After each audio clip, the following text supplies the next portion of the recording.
For Lincoln Riley. I mean, overall, I didn't really know about Cali like that. I just chose Coach Riley, and I believed in him and what he's doing with quarterbacks. What's your best Lincoln Riley story? Shoot, probably the day he offered me, because he wasn't really planning on offering me that day because he doesn't offer many kids. So, we sat down and watched film all day, and we talked about. He's like, you know what? I'm gonna do it.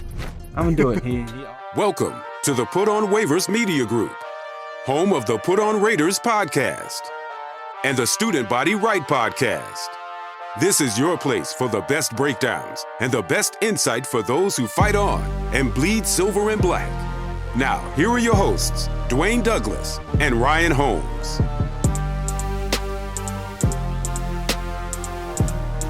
Hey, welcome everybody to the glorious episode of the Student Body Right USC podcast. I'm your host, Dwayne Douglas, and as always, I am podcasting off the beautiful shores of the Pacific Ocean. Beautiful day out here in Southern California. PORSBR is my Twitter handle. So check me out there, and also check out activeblack.com, 10% off of whatever you want. For ladies, sports bras, you got spandex, you got all the stuff you want to do, go to the gym. You got the hoodies, little half hoodies. I see women like to wear it nowadays. You also got Allen Iverson and Muhammad Ali stuff there as well too. That merch is there as well too. So definitely check out activeblack.com. For anything you need as far as that goes. Your questions we're below with the text line. Check out the text line all the time. It's here for you, and I appreciate that as well. PORSBR is my Twitter handle, so you can check me out there. And then Put On Waivers _podcast is where I'm at on Instagram. So go ahead and do your thing as far as that goes. We got James where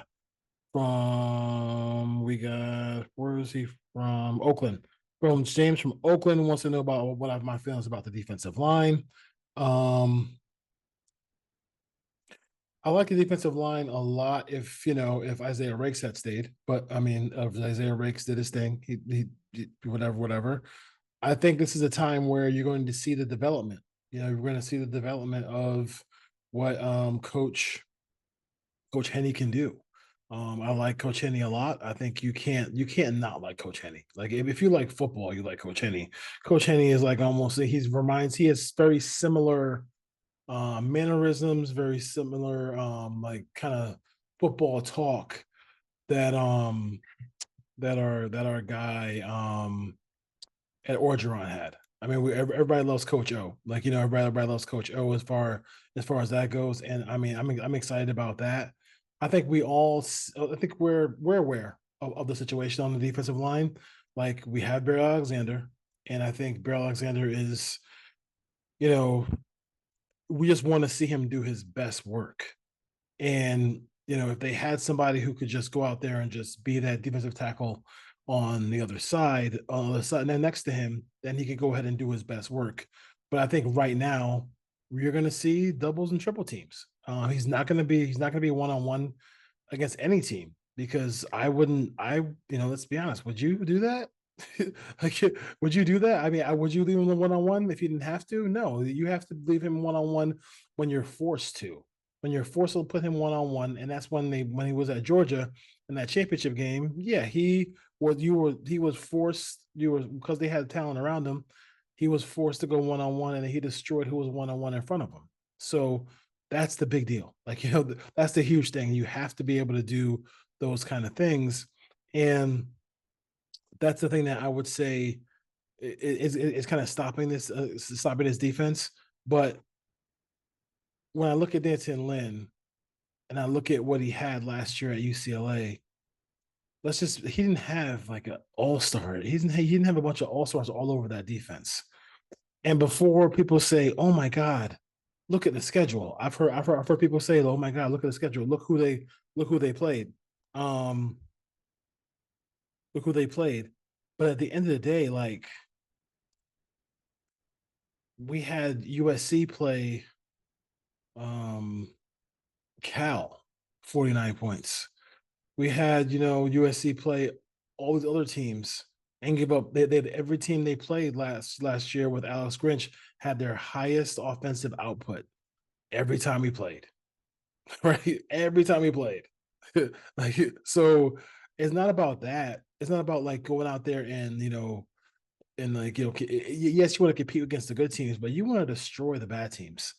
So like Caleb Williams could just because so Caleb Williams of last year, maybe Miller Moss this year can sit down on the bench and laugh with his teammates and joke around and then get Jaden Mayaba some time.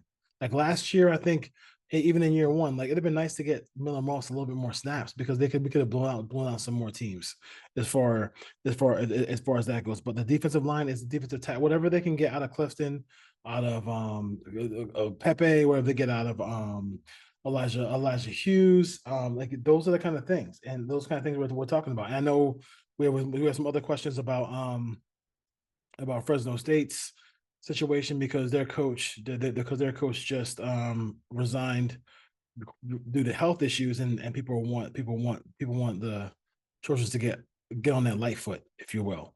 Worry about the linebacking core? Not really at all. I think they are as far as like physically smaller, but then you would want to go into this conference. But I do think that Arnold, Cobb, Rajon Davis, and like let's just be honest, like is anybody ever going to figure out what to do with Eric Gentry? Like that's the biggest thing. It was weird because again, like as far as like the one thing that was actually correct when Alice Grinch was here was when Rajon Davis played and when Eric Gentry played, their defensive numbers shot up dramatically. But for some reason, they didn't play as much as they should have. So I think we are back to the best players playing. I think Eric Gentry said he was excited about playing on this defense. I know people are going to say, "Oh, he's like that you see that every year." I mean, whatever. I mean, at the end of the day, like we have a real accomplished human being calling plays now defensively. So I'm excited about that part. I'm excited about seeing, Dancy Lynn, what is he going to do? Maybe they bring him off the edge on 3rd and long. Maybe they bring him up the middle. Maybe they drop him in the, zone coverages where you might see slants. He's shown he's had good hands. Some of the best interceptions we've had over the last 2 years have been with Eric Gentry. That's why it was so frustrating to watch him sit on the bench. So Gentry, I think has an opportunity to be something really special, but we got to find his frame is so unique. We got to find a way to get him on the field. Got wait. I mean, there's a lot of snaps in a almost an NFL, but a college football season. I got to see more Eric Gentry on the field. But Arnold and Cobb, again, both of those guys are talented players. For Cobb, I think more we want to see just him just finishing the defense, finishing those plays. Like he'll get to the play, but we just want to see him finish it. We just want to see him finish it, and then and bring the man down or hold on to the ball carrier until we get some more help there as far as that goes. Lincoln Riley's record this year. I mean, the record, my expectations, and I think that this goes along with his expectations of what I want to see from USC this year. And I think for me, it is one of these things where it's like Lincoln Riley is getting I think two things. One thing you can criticize Lincoln Riley for is staying too long with Alice Grinch. 100%. Should have done it year one, got it done, and been out of there and been finished. Okay. With that being said, he has a much better staff now. And I think now I'm just asking him to steal some games. Like, they have this is a 4-game season. And this is when I say it's a 4-game season, I'm not disrespecting the Rutgers, the Minnesotas, and teams like that. Those games I'm sure will be competitive and be close. But it's as far as the big time opponents go, it's 4 games. And can they beat LSU, Michigan, Notre Dame, and Penn State? Can they split those 4 games and sweep the rest of the schedule? Like if they can do that and end up at 10-2, we're gold. we're absolutely golden, and that means they're going to the playoff because you're not going to keep a 10-2 USC team after they beat a SEC team and beat the defending national champions and say they lost to the last two. Like, they still have a really good resume. So I think the best scenario for them would be to, if I had to say, if I had to look at the wins, I would say if they could beat LSU,